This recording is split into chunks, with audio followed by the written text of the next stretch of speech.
दोस्तों, क्या सच में सिद्धार्थ शुक्ला को करण जौहर और महेश भट्ट जैसे नेपोटिज्म को सपोर्ट करने वाले डायरेक्टर्स ने मरवाया था, या फिर सिद्धार्थ शुक्ला की मृत्यु ड्रग्स के ओवरडोज कंजम्पशन की वजह से हुई थी? क्या सचमुच इतना हट्टा कट्टा इंसान रातों रात बिना किसी बीमारी के मर सकता है, या फिर इसके पीछे कोई बहुत बड़ी साजिश की गई थी? अगर आप ये वीडियो पूरा देख लेते हैं तो बॉलीवुड में आउटसाइडर को कैसा ट्रीट किया जाता है और बॉलीवुड की इंटरनल पॉलिटिक्स कैसे होती है, ये देखने के बाद आपको बॉलीवुड से नफरत हो जाएगी। चलिए जानते हैं सिद्धार्थ शुक्ला के जन्म से लेकर अब तक की पूरी कहानी। सिद्धार्थ शुक्ला का जन्म 22 दिसंबर 1980 को मुंबई, महाराष्ट्र में एक मिडिल क्लास फैमिली में हुआ था, जहां उनके पिता एक सिविल इंजीनियर थे, वहीं उनकी मां एक नॉर्मल हाउसवाइफ थीं। घर में ज्यादा पैसे ना होने की वजह से सिद्धार्थ की शुरुआती पढ़ाई उन्हीं के मोहल्ले के एक प्राइवेट स्कूल में हुई, जिस स्कूल का नाम था सेंट जेवियर्स हाई स्कूल। दोस्तों, सिद्धार्थ बचपन से ही पढ़ाई में बहुत ज्यादा तेज नहीं थे, बल्कि भारत में उनका बहुत ज्यादा मन लगता था। वो फुटबॉल खेलने में बहुत अच्छे थे। स्कूल में जब भी स्पोर्ट्स डे का आयोजन होता था, तब सिद्धार्थ उसमें अपने स्कूल की फुटबॉल टीम को लीड किया करते थे और कई बार वो इन टूर्नामेंट्स में जीत भी किया करते थे। दोस्तों, सिद्धार्थ बचपन से ही बहुत ज्यादा जिद्दी थे। वो जिस भी चीज को ठान लेते थे, उस चीज को करके ही मानते थे। वो कभी किसी से डरते नहीं थे और ना ही दबते थे। उनके अंदर लीडरशिप क्वालिटी बहुत कमाल की थी, जिसकी वजह से ही वो अपने स्कूल की फुटबॉल टीम को लीड करते थे और उन्हें कई बार टूर्नामेंट्स में जिताए भी करते थे। धीरे धीरे सिद्धार्थ बड़े होते हैं और 10वीं की परीक्षा नजदीक आ जाती है। 10वीं के बोर्ड में सिद्धार्थ बहुत मेहनत करते हैं, मगर दोस्तों सिद्धार्थ पढ़ने में उतने अच्छे नहीं थे, जिसकी वजह से 10वीं के बोर्ड में उनके सिर्फ 72% ही आए थे। मगर इस दौरान उन्होंने फुटबॉल खेलना बिल्कुल भी नहीं छोड़ा था। 72% आने के बाद उन्होंने 11वीं और 12वीं में मैथ सब्जेक्ट को चुना। इस दौरान सिद्धार्थ की जिंदगी में सिर्फ एक सपना था, फुटबॉलर बनने का। मगर जैसे जैसे 12वीं की बोर्ड परीक्षा नजदीक आती है, सिद्धार्थ फुटबॉल छोड़कर तैयारी में लग जाते हैं। 12वीं की परीक्षा के बाद सिद्धार्थ सिर्फ 65% से ही पास हो पाते हैं। 12वीं की पढ़ाई खत्म होने के बाद सिद्धार्थ फुटबॉल कोर्ट को ज्वाइन करने का फैसला लेते हैं। मगर दोस्तों, सिद्धार्थ एक मिडिल क्लास फैमिली से आते थे, जिसकी वजह से उनके घर वाले सिद्धार्थ का फुटबॉल खेलना अफोर्ड नहीं कर पा रहे थे,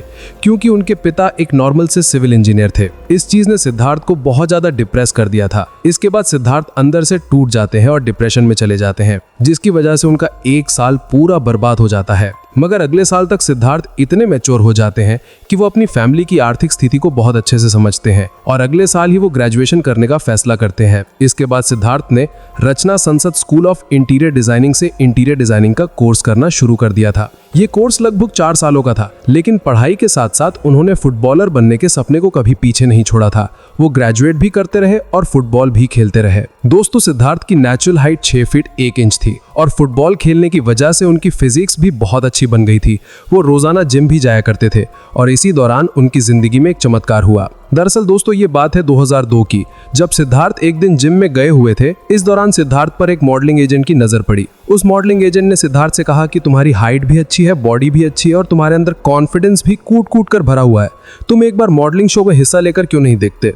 क्या पता तुम्हारा करियर वहीं बन जाए। सिद्धार्थ ने ये बात सुनी और थोड़ी देर सोचने के बाद उन्होंने सोचा कि चलो एक बार ये भी ट्राई करके देखते हैं। इसके कुछ ही दिनों बाद मुंबई में एक रैंप वॉक शो हो रहा था। सिद्धार्थ कहते हैं कि चलो एक बार ट्राई करके देखता हूँ। सिद्धार्थ जब वहां पर पहुंचते हैं तो वो बहुत ही ज्यादा नर्वस हो जाते हैं, क्योंकि आज से पहले उन्होंने ना तो कभी कैमरा फेस किया था और ना ही किसी जज को। मगर सिद्धार्थ अपने आप को संभालते हैं और बढ़िया से रैंप वॉक पर जाकर वॉक करते हैं। उनकी वॉक को देखकर जज बहुत ही ज्यादा खुश होते हैं और कहते हैं कि सिद्धार्थ के अंदर वो कॉन्फिडेंस है और वो डिसिप्लिन है जो एक मॉडल के अंदर होना चाहिए, जिसकी वजह से सिद्धार्थ ने इस शो को जीत लिया। इस शो को जीतने के बाद सिद्धार्थ का कॉन्फिडेंस बहुत ही ज्यादा बढ़ गया था। सिद्धार्थ को लगता था कि वो अब डायरेक्ट नेक्स्ट सुपरस्टार ही बन जाएंगे। मगर दोस्तों, सिद्धार्थ का ये कॉन्फिडेंस कब ओवर कॉन्फिडेंस में बदल गया, सिद्धार्थ को पता ही नहीं चला। इसकी कुछ महीनों बाद मुंबई के एक जगह पर फिर से रैंप वॉक शो हो रहा था। यहाँ पर बहुत बड़े बड़े मॉडल आए हुए थे, जिनमें से कुछ बहुत ही ज्यादा फेमस भी थे। जैसे ही सिद्धार्थ वहां पर जाकर ऑडिशन के लिए अप्लाई करते हैं, सिद्धार्थ को वहां घुसने से पहले ही रिजेक्ट कर दिया जाता है। इस चीज ने सिद्धार्थ को अंदर से बहुत ही ज्यादा झटका दिया था। कहां वो पहले रैंप वॉक शो को जीत चुके हैं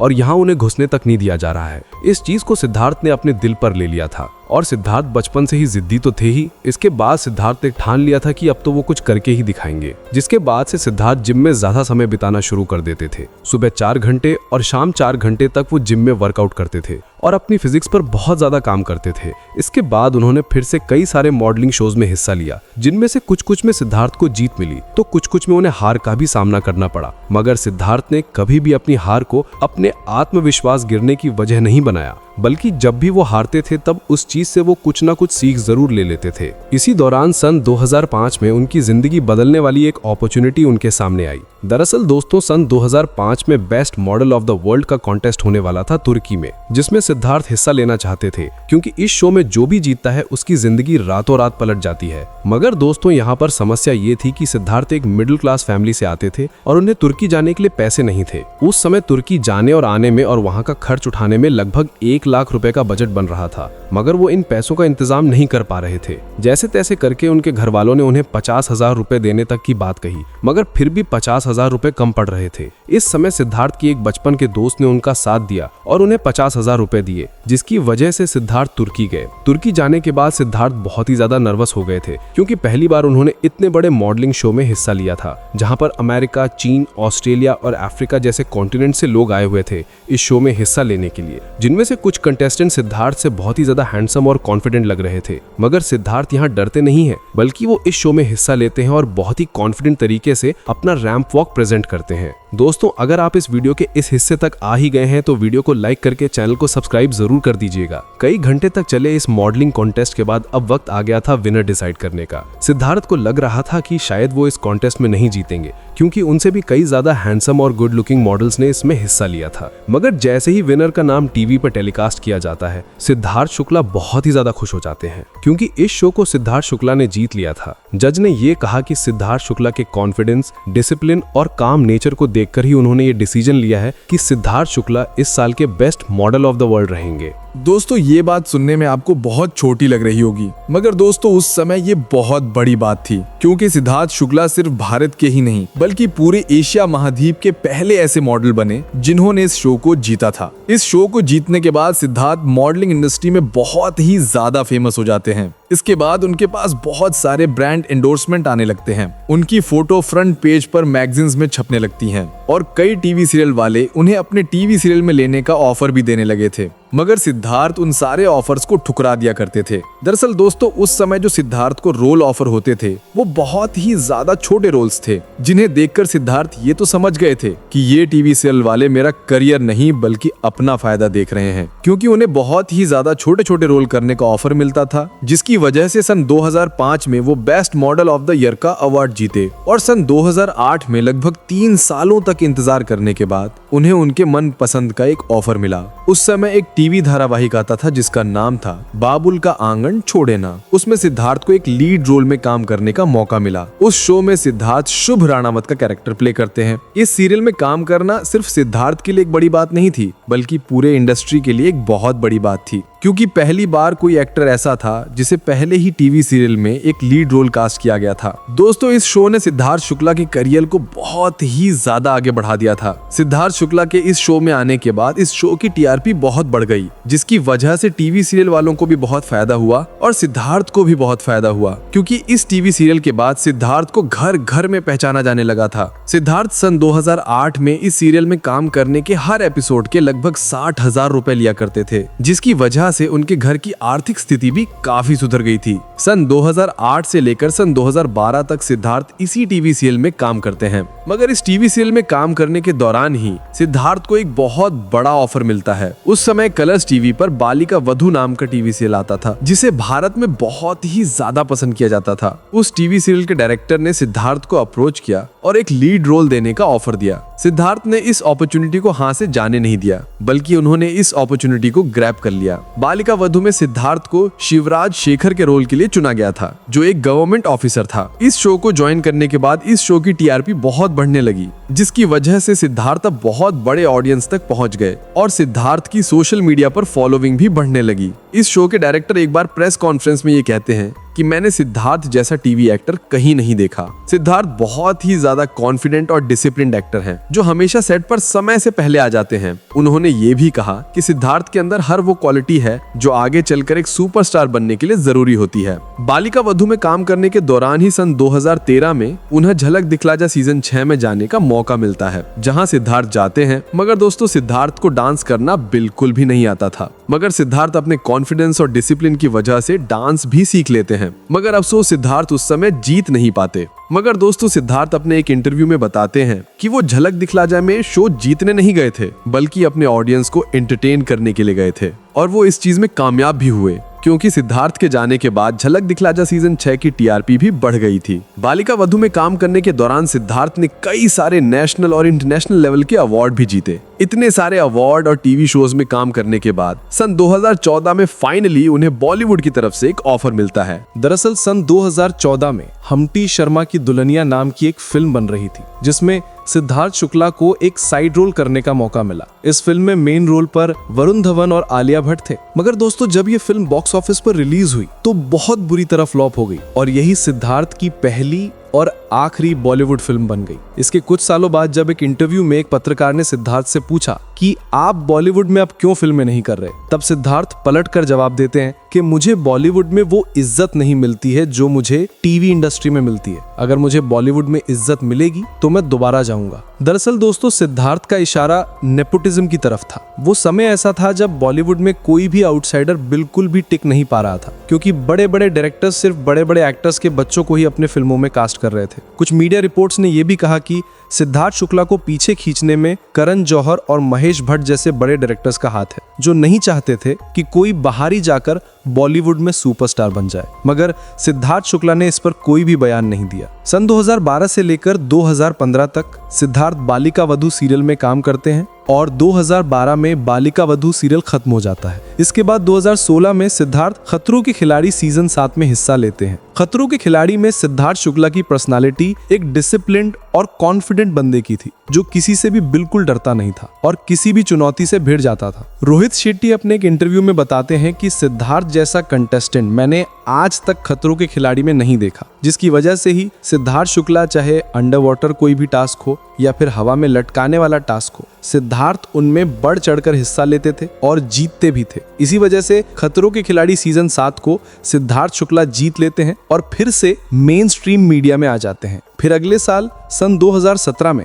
दिल से दिल तक नाम के टीवी सीरियल को सिद्धार्थ ज्वाइन करते हैं, जहां पहले से ही रश्मिका देसाई काम करती थी। सिद्धार्थ शुक्ला और रश्मिका देसाई उस समय टीवी इंडस्ट्री के 2 सबसे बड़े एक्टर्स माने जाते थे। इन दोनों के शो को ज्वाइन करने के बाद इस शो की टीआरपी बहुत बढ़ जाती है और ये उस समय इंडिया के सबसे ज्यादा देखे जाने वाले शोज में काउंट होने लगता है। मगर दोस्तों इस शो में काम करने वाले लोगों का ये कहना था कि रश्मिका देसाई और सिद्धार्थ शुक्ला के बीच एक बार बहुत बड़ी लड़ाई हो गई थी, जिसके बाद दोनों के बीच बातचीत बंद हो गई थी। शूटिंग के समय वो जैसे तैसे कॉम्प्रोमाइज कर लेते थे, मगर जैसे ही कैमरा बंद होता था दोनों एक दूसरे से बात करना बिल्कुल पसंद नहीं करते थे। इसी वजह से सिद्धार्थ शुक्ला ने अगले ही साल सन 2018 में ये टीवी सीरियल छोड़ दिया। इसके बाद सन 2019 में उन्हें बिग बॉस सीजन 13 में जाने का मौका मिला। बिग बॉस में जाने के बाद सिद्धार्थ बहुत ज्यादा फेमस हो गए थे, क्योंकि बिग बॉस में उनकी पर्सनैलिटी एक बहुत जिद्दी, फियरलेस और कॉन्फिडेंट कैरेक्टर की तरह उभर कर आई। वहां सिद्धार्थ की बहुत सारी लड़ाइयां भी होती थी, जिनमें सबसे ज्यादा लड़ाई उनकी असीम से होती थी। दिल से दिल तक में रश्मिका देसाई के साथ जो उनकी लड़ाई हुई थी, वो सारी चीजें बिग बॉस में भी दिखाई दे रही थी, क्योंकि इसी सीजन में रश्मिका देसाई भी आई हुई थी। असीम और सिद्धार्थ शुक्ला की लड़ाई इतनी भयंकर होती थी कि जब भी इनकी लड़ाई का सीन चलता था, बिग बॉस की टीआरपी एकदम हाई लेवल पर चली जाती थी। जिस सीजन में सिद्धार्थ आए वो आज तक का बिग बॉस का सबसे सुपर हिट सीजन माना जाता है, क्योंकि उससे पहले 13 सीजन आए थे और उसके बाद भी कई आए, मगर जितनी टीआरपी बिग बॉस सीजन 13 ने देखी उतनी आज तक किसी और सीजन ने नहीं देखी। बिग बॉस में सिद्धार्थ सिर्फ लड़ाई झगड़ा ही नहीं करते थे, बल्कि वहां अपनी लीडरशिप क्वालिटी भी दिखाते थे और वहीं पर सिद्धार्थ को प्यार भी मिला शहनाज गिल के रूप में। दोस्तों बिग बॉस के दौरान ही सिद्धार्थ को शहनाज गिल से प्यार हो जाता है। पहले तो दोनों के बीच क्यूट सी फ्रेंडशिप चली, मगर धीरे धीरे ये फ्रेंडशिप प्यार में बदल जाती है। इसी वजह से सिद्धार्थ शुक्ला कई जगहों पर शहनाज गिल के साइड लेते हुए दिखाई देते थे और उन्हें बहुत प्रोटेक्ट भी करते थे। बिग बॉस में कोई भी ऐसा कंटेस्टेंट नहीं था जो शहनाज गिल पर उंगली उठा सके, क्योंकि शो में सिद्धार्थ का ऐसा ऑरा बन गया था कि हर कोई उनसे डरता था। सिद्धार्थ और शहनाज की लव स्टोरी सिर्फ बिग बॉस तक नहीं रही, बल्कि बिग बॉस चलने के दौरान ही सोशल मीडिया पर सिडनाज हैशटैग पूरे ग्लोबल ट्रेंड में था। 3-4 महीने बिग बॉस में रहने के बाद फाइनली फाइनल दिन आता है और अनाउंस होता है कि Siddharth Shukla big boss season 13 जीत चुके हैं। दोस्तों इसके बाद सिद्धार्थ शुक्ला बेहद फेमस हो जाते हैं क्योंकि बिग बॉस की ऑडियंस बहुत बड़ी होती है। जहां टीवी सीरियल्स को ज्यादातर हाउसवाइफ और बच्चे देखते थे, वहीं बिग बॉस को हर एज ग्रुप के लोग देखते थे। जैसे ही ये खबर बाहर आती है कि सिद्धार्थ शुक्ला जीत गए हैं, फैंस पागल हो जाते हैं और सोशल मीडिया पर जीत की लहर दौड़ जाती है। जैसे ही सिद्धार्थ शुक्ला की गाड़ियों का काफिला उन्हें बिग बॉस घर से पिक करने आता है और वो बाहर निकलते हैं, फैंस का जबरदस्त जमावड़ा हो जाता है। चारों तरफ चक्का जाम हो जाता है, जिसकी वजह से सिद्धार्थ की सारी गाड़ियां उसी जाम में फंस जाती हैं। चारों तरफ फैंस का सपोर्ट दिखाई दे रहा था, मगर सिद्धार्थ को उस जगह से निकालने के लिए मुंबई पुलिस साइट पर आती है और बहुत ज्यादा मेहनत करने के बाद आखिरकार मुंबई पुलिस सिद्धार्थ शुक्ला को उस भीड़ से बाहर निकाल ही देती है।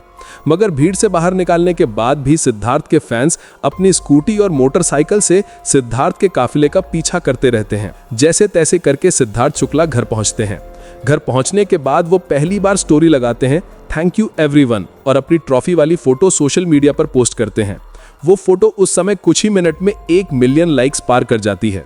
बिग बॉस जीतने के बाद सिद्धार्थ का करियर बिल्कुल पीक पर चला गया था। ब्रांड एंडोर्समेंट, फोटोशूट, हर चीज की लाइन लग गई थी। सिद्धार्थ के पास बिल्कुल भी समय नहीं बचता था। सिद्धार्थ का ऐसा टाइम चल रहा था कि वो जिस भी चीज पर हाथ लगाते थे वो सोना बन जाती थी। जब सिद्धार्थ का करियर बिल्कुल पीक पर था, उसी समय सिद्धार्थ भुला दूंगा नाम के एक गाने में शहनाज गिल के साथ काम करते हैं और ये गाना इतना सुपरहिट होता है कि सिर्फ 1 हफ्ते के अंदर ये गाना यूट्यूब पर 100 मिलियन व्यूज पार कर जाता है। इसके बाद सिद्धार्थ ने कई गानों में काम किया और सारे ही गाने सुपरहिट हो गए। सिद्धार्थ के पीछे ब्रांड्स की लाइन लग गई थी। उन्हें टीआरपी किंग का टैग भी देने लगे थे कुछ लोग। जब सब कुछ बिल्कुल सही चल रहा था, सिद्धार्थ शुक्ला अपने करियर के बिल्कुल पीक टाइम पर थे, तभी 2 सितंबर 2021 को एक खबर आती है कि सिद्धार्थ शुक्ला अब नहीं रहे। पहले तो ये खबर फैंस ने मानने से ही इनकार कर दिया क्योंकि उन्हें लगा कि ये सिर्फ अफवाह है, मगर धीरे धीरे ये चीज हकीकत बनती गई और इसकी पुष्टि तब हुई जब मुंबई के फेमस कूपर हॉस्पिटल ने इस चीज को अनाउंस किया। इसके बाद सोशल मीडिया पर इस चीज को लेकर बहुत अफवाहें उड़ने लगी। कुछ लोगों ने कहा कि सिद्धार्थ शुक्ला की मृत्यु ड्रग्स की ओवरलोड कंजम्पशन की वजह से हुई। वहीं कुछ लोगों ने यहाँ तक कह दिया कि शहनाज गिल ने ही खाने में जहर मिलाकर सिद्धार्थ को दिया, जिसकी वजह से सिद्धार्थ की मृत्यु हो गई। और कुछ लोगों ने यहाँ तक कहा कि करण जौहर और महेश भट्ट जैसे नेपोटिज्म को सपोर्ट करने वाले डायरेक्टर्स नहीं चाहते थे कि सिद्धार्थ शुक्ला आगे चलकर बॉलीवुड का सुपरस्टार बने, इसलिए उन्होंने सिद्धार्थ को मरवा दिया। मगर दोस्तों, ये सारी बातें बिल्कुल फेक थीं। इन चीजों की पुष्टि किसी ने नहीं की। चलिए अब हम आपको बताते हैं कि आखिर सिद्धार्थ शुक्ला की मृत्यु किस वजह से हुई। दरअसल दोस्तों, सिद्धार्थ के मरने से कुछ महीने पहले तक का उनका शेड्यूल बहुत ज्यादा बिजी चल रहा था। सिद्धार्थ डेली दिन रात शूट में बिजी रहते थे और उन्हें 24 घंटे में सिर्फ 3-4 घंटे नींद लेने का ही मौका मिलता था, जिसकी वजह से वो बहुत ज्यादा स्ट्रेस में रहने लगे थे। उनकी हेल्थ भी धीरे धीरे डाउन हो रही थी। अब आते हैं उस मनहूस दिन पर जिस दिन सिद्धार्थ शुक्ला ने इस दुनिया को अलविदा कह दिया। दरअसल दोस्तों, 1 सितंबर 2021 को सिद्धार्थ बहुत सारी शूटिंग्स खत्म करके अपने घर आते हैं। घर आने के बाद वो अपनी मम्मी के साथ डिनर करते हैं और डिनर करके अपने कमरे में सोने चले जाते हैं। बहुत ज्यादा थके होने की वजह से सिद्धार्थ बेड पर जाते ही सो जाते हैं, मगर उनकी नींद रात 2 बजे खुलती है जब उनके चेस्ट में हल्का हल्का पेन हो रहा था। पहले तो सिद्धार्थ ने इस पेन को इग्नोर किया, मगर धीरे धीरे ये पेन बढ़ने लगा। 4 बजे आते आते सिद्धार्थ को लगा कि शायद उन्हें एसिडिटी हो गई है, जिसके बाद उन्होंने एसिडिटी की गोली खाई और फिर से सो गए। सोने के तुरंत बाद ही सिद्धार्थ की नींद फिर खुल गई। सिद्धार्थ का चेस्ट पेन और बढ़ता जा रहा था। 6 बजे ये पेन सिद्धार्थ के सहन से बाहर हो गया। जैसे तैसे करके वो अपनी मम्मी के कमरे में जाते हैं, दरवाजा खटखटाते हैं और जैसे ही उनकी मम्मी सामने आती हैं, सिद्धार्थ शुक्ला वहीं गिर जाते हैं। इस तरीके से सिद्धार्थ की जमीन पर गिरने के बाद उनकी मम्मी बिल्कुल घबरा जाती हैं। वो समझ नहीं पा रही थी कि आखिर करें तो क्या करें। जैसे तैसे करके वो एम्बुलेंस को कॉल करती हैं और अपने सिद्धार्थ के कुछ दोस्तों और अपने फैमिली मेंबर्स को भी वो तुरंत कॉल कर देती हैं। सुबह का समय था, जिसकी वजह से उनके घर पर लोगों को पहुंचने में बहुत ज्यादा समय लग गया। लगभग 1 घंटे बाद 7 बजे के आसपास सिद्धार्थ के दोस्त सिद्धार्थ के घर पहुंचते हैं और उसी समय एम्बुलेंस भी सिद्धार्थ के घर पहुंच जाती है। तुरंत उन्हें उठाकर मुंबई के ही बहुत फेमस कूपर हॉस्पिटल में भर्ती करा दिया जाता है। अस्पताल में जाने के बाद सिद्धार्थ को तुरंत आईसीयू में भर्ती किया जाता है और डॉक्टर तुरंत उनकी ट्रीटमेंट शुरू कर देते हैं। सिद्धार्थ को आईसीयू में भर्ती करने के सिर्फ 2 मिनट बाद ही सारे डॉक्टर आईसीयू वार्ड से बाहर निकलते हैं और उनकी मम्मी से कहते हैं ही इज नो मोर। ये बात सुनकर सिद्धार्थ सिद्धार्थ की मम्मी, उनके रिलेटिव्स और दोस्तों के पैरों तले जमीन खिसक जाती है। किसी को भी इस बात पर यकीन नहीं हो रहा था कि इतना हट्टा कट्टा इंसान रातों रात कैसे मर सकता है। सुबह 8 बजे यह खबर सोशल मीडिया पर फैल गई कि सिद्धार्थ शुक्ला अब इस दुनिया को छोड़कर जा चुके हैं, जिसके बाद अफवाहों का पूरा सैलाब आ गया। इस खबर के निकलने के एक दिन बाद सिद्धार्थ शुक्ला का पोस्टमार्टम किया जाता है। पोस्टमार्टम के बाद डॉक्टर खुद मीडिया को बताते हैं कि जैसा सोशल मीडिया पर दावा किया जा रहा है वो सारे दावे फर्जी और फेक हैं। डॉक्टर बताते हैं कि सिद्धार्थ शुक्ला की बॉडी में ना तो कोई ड्रग सब्सटेंस मिला है, ना ही उनके अंदर अल्कोहल का कोई ट्रेस मिला है और ना ही उनके शरीर पर किसी भी प्रकार का जख्म है। उनके खून में भी किसी प्रकार का जहर नहीं मिला, बल्कि सिद्धार्थ शुक्ला की मृत्यु सिर्फ एक वजह से हुई और वो वजह है हार्ट अटैक। हार्ट अटैक आने का कारण यह था कि सिद्धार्थ बहुत ज्यादा स्ट्रेस ले रहे थे और बहुत कम नींद ले रहे थे। हकीकत में भी सिद्धार्थ शुक्ला दिन में सिर्फ 3 से 4 घंटे ही सोया करते थे। दोस्तों, डॉक्टर के इतने सारे प्रूफ देने के बाद भी कुछ लोग इस बात को नहीं मानते कि सिद्धार्थ शुक्ला की डेथ नेचुरल रीजन से हुई, बल्कि कुछ लोगों का यह मानना है कि सिद्धार्थ शुक्ला को करण जौहर और महेश भट्ट जैसे नेपोटिज्म को सपोर्ट करने वाले डायरेक्टर्स ने ही मरवाया है। अगर आप इस बारे में जानना चाहते हैं कि क्या है इस बात की हकीकत, तो आपकी स्क्रीन पर एक वीडियो आ रही है, क्लिक करके जरूर देखिएगा।